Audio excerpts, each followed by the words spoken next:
শান্তি। 10/6/2024 প্রাতঃমুরলি। ওম শান্তি। বাপদাদা মধুবন। আজকের বাপদাদার অমূল্য মহাবাক্য হচ্ছে, মিষ্টি বাচ্চারা, লক্ষ্যকে সর্বদা সামনে রাখো, তাহলে দেবী গুণের বিকাশ হতে থাকবে। তোমাদের এখন নিজের প্রতি খেয়াল রাখতে হবে, আসুরি গুণগুলিকে দূর করে দিয়ে দেবী গুণ ধারণ করতে হবে। মিষ্টি বাচ্চারা, তোমাদের এখন নিজের প্রতি খেয়াল রাখতে হবে, আসুরি গুণগুলিকে দূর করে দিয়ে দেবী গুণ ধারণ করতে হবে। প্রশ্ন: আয়ুষ্মান ভবের বরদান প্রাপ্ত হওয়ার সত্ত্বেও আয়ু বৃদ্ধির জন্য কোন পরিশ্রম করতে হবে? উত্তর: আয়ু বৃদ্ধির জন্য তমপ্রধান থেকে শতপ্রধান হওয়ার পরিশ্রম করতে হবে। বাবাকে যত স্মরণ করবে ততই শতপ্রধান হবে আর আয়ু বৃদ্ধি হবে। তখন মৃত্যু ভয় দূর হয়ে যাবে, স্মরণের দ্বারা দুঃখ দূর হয়ে যাবে, তোমরা ফুলে পরিণত হবে। স্মরণেই রয়েছে গুপ্ত রূপে উপার্জন করার উপায়। স্মরণের দ্বারা পাপ নষ্ট হবে, আত্মা হালকা হয়ে যায়, ফলে আয়ু বৃদ্ধি হয়, আয়ু বৃদ্ধি পায়। ওম শান্তি। মিষ্টি মিষ্টি আত্মিক বাচ্চাদেরকে বাবা বোঝাচ্ছেন, পড়াও করাচ্ছেন। কি বোঝাচ্ছেন? মিষ্টি বাচ্চারা, তোমাদের প্রথমত বড় আয়ু চাই, কারণ তোমাদের আয়ু অনেক বেশি ছিল, 150 বছরের আয়ু ছিল।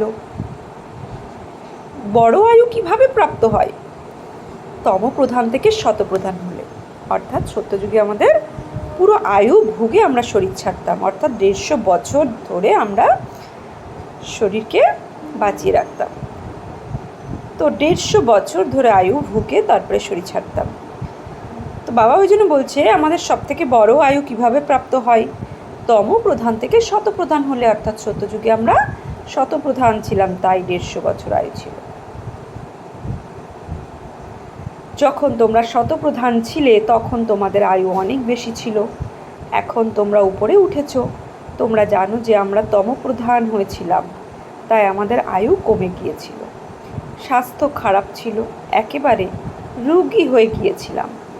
এই জীবন হলো পুরনো, নতুন জীবনের সঙ্গে তুলনা করা হয়। এখন তোমরা জানো, বাবা আমাদের আয়ু বৃদ্ধি করার যুক্তি বলে দিচ্ছেন। মিষ্টি মিষ্টি বাচ্চারা, আমাকে স্মরণ করবে, তাহলে তোমাদের যেমন শতপ্রধান ছিলে, দীর্ঘ আয়ুর অধিকারী ছিলে, সুস্থ শরীরধারী ছিলে, আবার তেমন হয়ে যাবে। আয়ু কম হলে মৃত্যুর ভয় থাকে। তোমরা তো গ্যারেন্টি পেয়েছো তো যে সত্যযুগে কখনো হঠাৎ মৃত্যু হবে না। বাবাকে স্মরণ করতে থাকলে আয়ু বৃদ্ধি পাবে এবং সব দুঃখ দূর হয়ে যাবে, কোনো রকমের দুঃখ থাকবে না। আর কি চাই তোমাদের? তোমরা বলো উঁচু পদও চাই। তোমরা জানতে না এমন পদও প্রাপ্ত হয়। এখন বাবা যুক্তি বলে দিচ্ছেন, এমন করো, মুখ্য উদ্দেশ্যটি সামনে আছে, তোমরা এরকম পদ প্রাপ্ত করতে পারো। এখানেই দেবী গুণ ধারণ করতে হবে। নিজেকে জিজ্ঞাসা করতে হবে, আমাদের মধ্যে কোনো অবগুণ নেই তো? অবগুণও অনেক রকমের হয়। ধূমপান করা, ছি আহার গ্রহণ করা, এসবই হলো অবগুণ, অর্থাৎ তামসিক যুক্ত খাবার খাওয়াকেই অবগুণ বলা হয়। তামসিক যুক্ত খাবার খেলে আমাদের তামসিক গুণ ধারণ হবে, তাই সেটাকে বাবা অবগুণ বলছেন। সবচেয়ে বড় অবগুণ হলো বিকারের, যাকে ব্যাড ক্যারেক্টার বলা হয়। বাবা বলেন, তোমরা পতিত হয়ে গেছো, এখন তোমাদের পবিত্র হওয়ার যুক্তি বলে দিচ্ছে। এই বিকার অবগুণ সব ত্যাগ করতে হবে, কখনো পতিত হবে না। এই জন্মে যারা শুধরে নেবে, তো সেই সংশোধন 21 জন্ম চলবে। সবচেয়ে জরুরি কথা হলো ভয়েসলেস হওয়া। জন্ম জন্মান্তরের বোঝা যা মাথায় রয়েছে, সেসব যোগ বলের দ্বারাই নামবে। বাচ্চারা জানে আমরা জন্মান্তরের পতিত হয়েছি, এখন বাবার কাছে আমরা প্রতিজ্ঞা করি যে আর কখনো পতিত হব না। বাবা বলেন, যদি পতিত হও তাহলে 100 গুণ দণ্ড ভোগ করতে হবে, আর তার ফলে পদে কী হবে, ভ্রষ্ট হয়ে যাবে। কারণ নিন্দা করিয়েছ মানেই ওই দিকে চলে গেছো। এমন অনেকে চলে যায়, অর্থাৎ পরাজয় স্বীকার করে। আগে এইসব তোমরা জানতে না, এই বিকারী কর্ম তোমাদের করা উচিত নয়।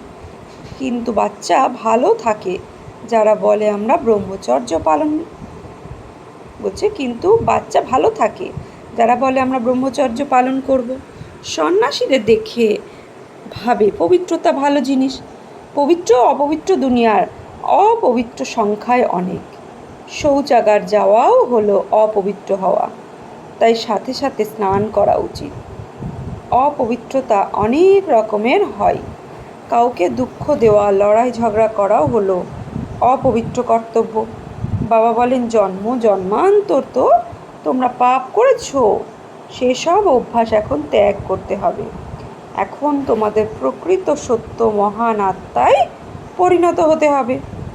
যত মহান আত্মা তো হলে বলছে, যত সত্য মহান আত্মা হলে লক্ষ্মীনারায়ণ। তাহলে সত্য মহান আত্মাকে লক্ষ্মীনারায়ণ, অন্য কেউ এখানে আসতে বা অন্য কেউ হতে পারে না, কারণ সবাই হলো তমপ্রধান। খুব গ্লানি করে, তাই না? তারা জানে না আমরা কি করেছি। বলছে তারা জানে না আমরা কি করছি। এক হয় গুপ্ত পাপ, আর এক হয় প্রত্যক্ষ পাপ। এইটি হলো তমপ্রধান দুনিয়া। গুপ্ত পাপ অর্থাৎ গুপ্ত পাপ যে করে গুপ্তভাবেই তার শাস্তি মেলে, অর্থাৎ সংকল্পের যাত্রায় তুফান। চিন্তাভাবনার মাধ্যম দিয়ে, চিন্তাভাবনা সূক্ষ্ম, তার মাধ্যম দিয়ে সে সূক্ষ্ম শাস্তি ভোগ করে। আর স্থূল মানে প্রত্যক্ষতা, মানে শারীরিক, যেটা চোখে দেখা যায়। তো যে চোখে দেখা যায় পাপ করে, তার শাস্তিও শরীর দিয়ে ভোগ না ভুগতে হয়। তাই বলছে আরেক প্রত্যক্ষ পাপ। এটি হলো তমপ্রধান দুনিয়া। বাচ্চারা জানে বাবা আমাদের এখন বোধযুক্ত করেছেন, তাই সবাই তাকেই স্মরণ করে। সবচেয়ে শ্রেষ্ঠ বোধগম্য জ্ঞান তোমরা প্রাপ্ত করো, সেটা হলো পবিত্র হতে হবে। বাবা বলছেন সেটা হলো পবিত্র হতে হবে। বাবা বোঝান, হ্যাঁ, তো সঙ্গে গুণও চাই, তাই না? বাবা বোঝাচ্ছেন, দেবতাদের সামনে গিয়ে তোমরা যে মহিমা গায়ন করেছো, এখন তোমাদের সেই জন্য সেরূপ হতে হবে। বাবা বোঝান, মিষ্টি বাচ্চারা, তোমরা কত মিষ্টি মিষ্টি সুন্দর সুন্দর ফুল ছিলে, তারপর কাঁটায় পরিণত হয়েছ, অর্থাৎ সত্যযুগের এক এক দিব্য ফুল ছিলে, দিব্য সত্যযুগী আত্মা ছিলে, কিন্তু এখন কাঁটা, একে অপরকে দুঃখ দিতে দিতে কাঁটায় পরিণত হচ্ছে। তো এখন বাবা স্মরণ করো তাহলে, এখন বাবাকে স্মরণ করো তাহলে স্মরণের দ্বারা তোমাদের আয়ু বৃদ্ধি পাবে, পাপও বিনষ্ট হবে, মাথার উপরের বোঝা হালকা হবে, নিজের খেয়াল রাখতে হবে। আমাদের মধ্যে কি কি অবগুণ আছে সেসব দূর করতে হবে।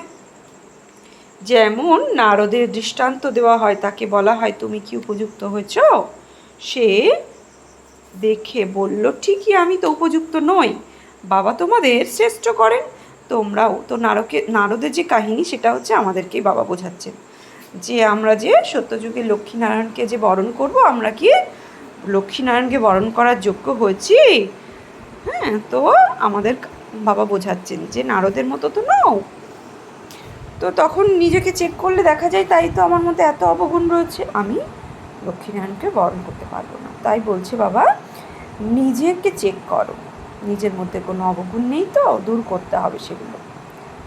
তো বাবা বলে, সে দেখে বলল, ঠিকই, আমি তো উপযুক্ত নই, বাবা তোমাদের শ্রেষ্ঠ করেন, তোমরা বাবার সন্তান, তাই না? যেমন কারো বাবা যদি মহারাজা হয়, তখন বলা হবে আমার বাবা হলেন মহারাজা।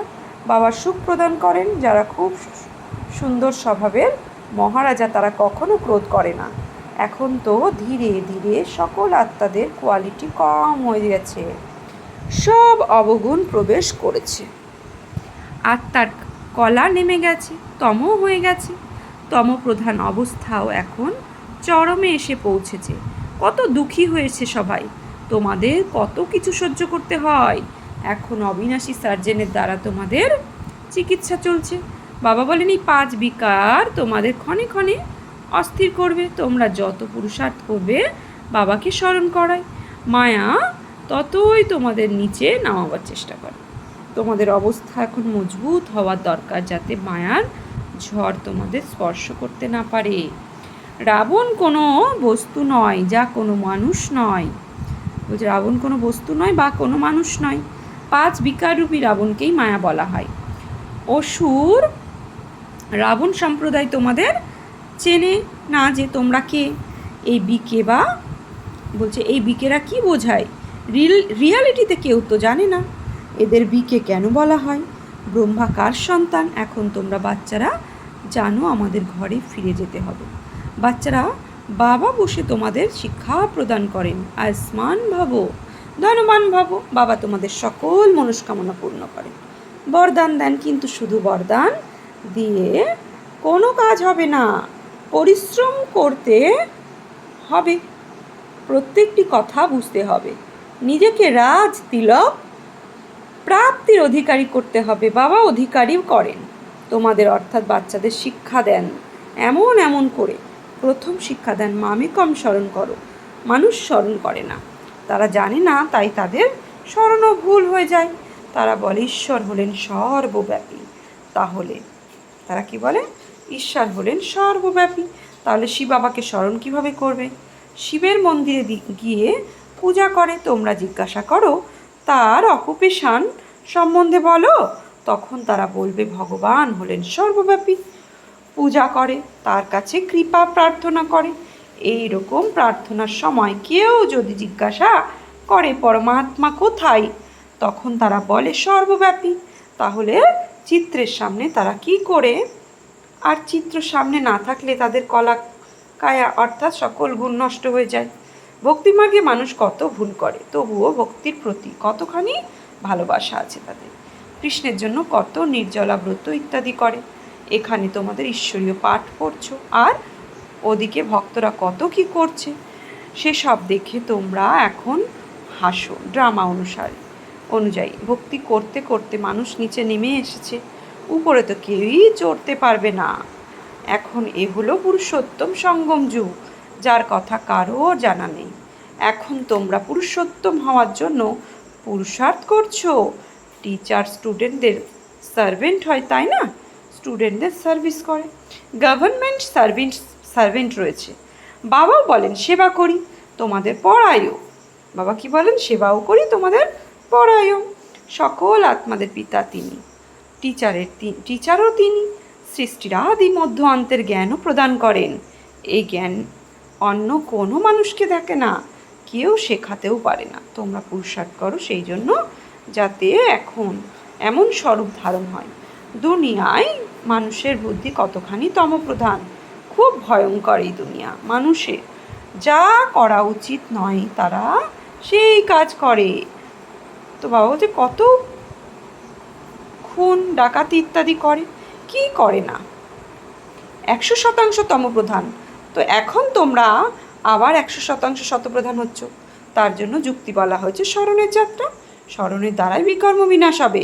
খাবার সঙ্গে মিলিত হবে, বাবার সঙ্গে মিলিত হবে। খাও তো বলছে স্মরণের দ্বারাই বিকর্ম বিনাশ হবে, বাবার সঙ্গে মিলিত হবে। ভগবান পিতা কিভাবে আসেন এই কথাও তোমরা এখন বুঝেছ। এই রথে এসেছেন, ব্রহ্মার মুখ দিয়ে জ্ঞান প্রদান করেন। যে জ্ঞান প্রদান করে ধারণ করে অন্যদের শোনাও। বাবাকে বলছে যে জ্ঞান তোমরা ধারণ করে অন্যদেরকেও শোনাও। ইচ্ছে হয় বাবার থেকে ডাইরেক্ট শুনি। বাবার পরিবারে যাই, এখানেও বাবাও আছেন, মাও আছেন, বাচ্চারা আছেন। সম্পূর্ণ দুনিয়াটাই হলো আসুরিক দুনিয়ায়। তাই যখন আসুরীয় পরিবারে থেকে তোমরা অশান্ত হয়ে যাও, তখন ব্যবসা ইত্যাদি ত্যাগ করে বাবার কাছে রিফ্রেশ হতে আসো। এখন ব্রাহ্মণরাই থাকে, অর্থাৎ মধুবনে গিয়ে আমরা কী করি? অনেক দিন ব্যবসা ইত্যাদি করতে করতে লৌকিকের কথা কাহিনীতে আটকে দুঃখী হয়ে পড়ি। তখন মধুবনে যাই রিফ্রেশ হতে। এখন ব্রাহ্মণরাই থাকে। বলছে ও মধুবনে কি কার থাকে? ওখানে ব্রাহ্মণরাই থাকে। এতএব এই পরিবারে এসে বসো। সংসারে ফিরলে এমন পরিবার পাবে না, সেখানে তো সবাই হয় সেবাধারী। সেই ঝঞ্ঝাট থেকে মুক্ত হতে তোমরা এখানে আসো। বাবা বলেন দেহের সব সম্বন্ধ ত্যাগ করো, অর্থাৎ শ্রীমদ্ ভগবদ্ গীতার শ্লোক বাবা রোজ রোজ একই কথা বলেন।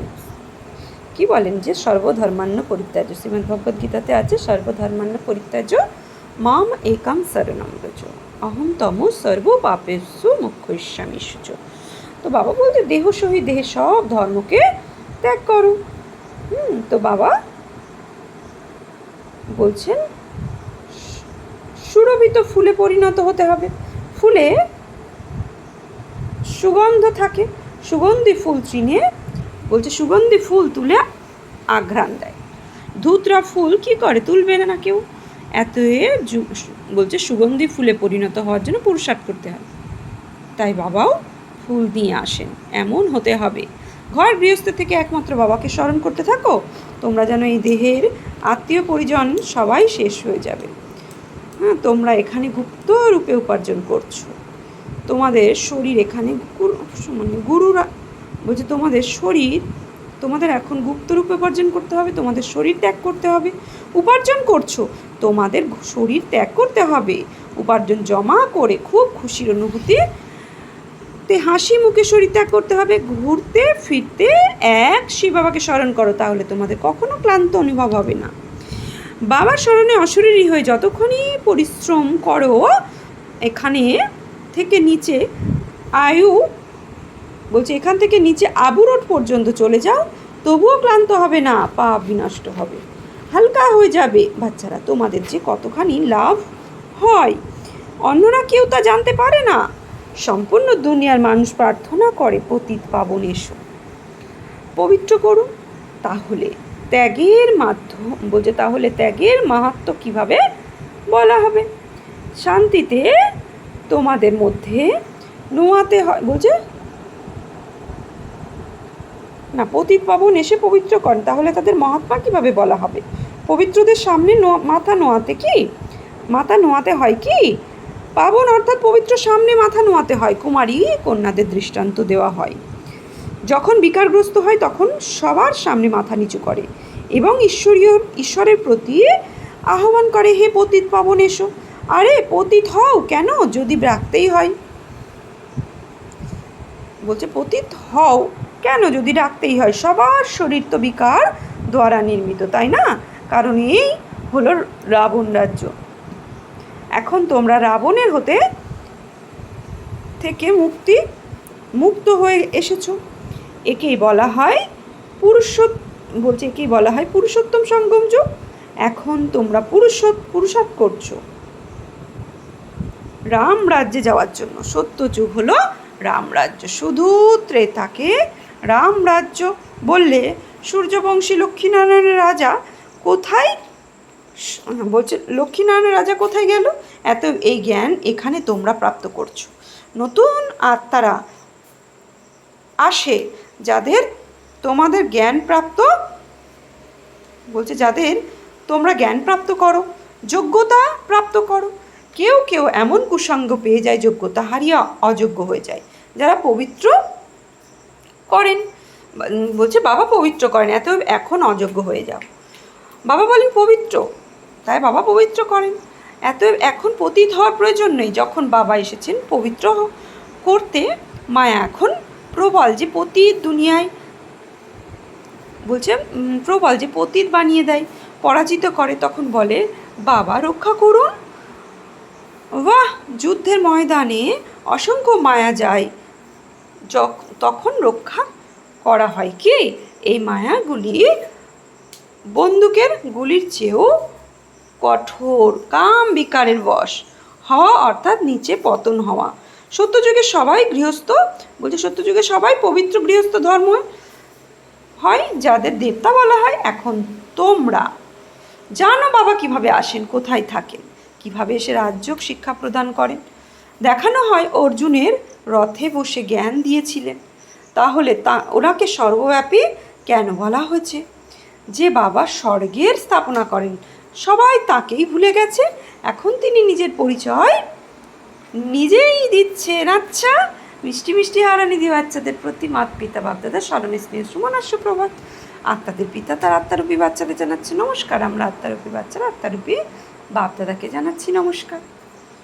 ধারণার জন্য মুখ্য সার মহান আত্মা হওয়ার জন্য অপবিত্রতা জানিয়ে যে সব কিছু কু অভ্যাসগুলি রয়েছে সেসব ত্যাগ করতে হবে।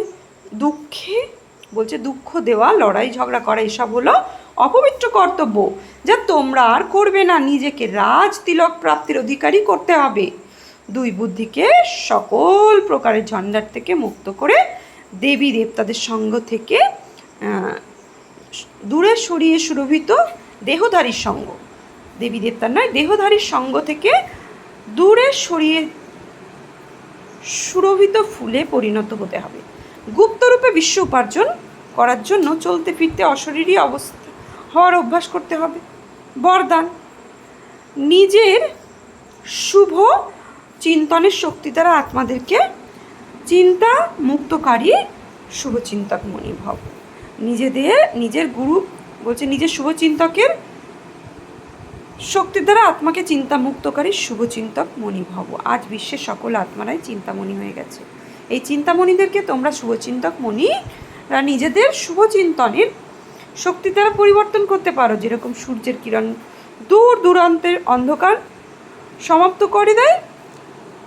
সমাপ্ত করতে পারে, সেই রকমই তোমাদের অর্থাৎ শুভচিন্তক মণিদের শুভ সংকল্পশালী ঝলক বা কিরণ বিশ্বের চারিদিকে ছড়িয়ে পড়ে। এই জন্য তারা মনে করছে যে কোনো স্পিরিচুয়াল লাইট গুপ্তরূপে নিজের কাজ করছে। এই টাচিং এখন শুরু হয়েছে। অবশেষে খুঁজতে খুঁজতে সঠিক স্থানে তারা পৌঁছে যাবে। স্লোগান, বাপদাদার ডাইরেকশন ক্লিয়ারভাবে ক্যাচ করার জন্য মন বুদ্ধির লাইন ক্লিয়ার করো। নিজের ডাইরেকশন, বাপদাদার ডাইরেকশন ক্লিয়ারভাবে ক্যাচ করার জন্য মন বুদ্ধির লাইন ক্লিয়ার রাখো। আজকে সমান নেব আমি শুভচিন্তক আত্মা। ওম শান্তি।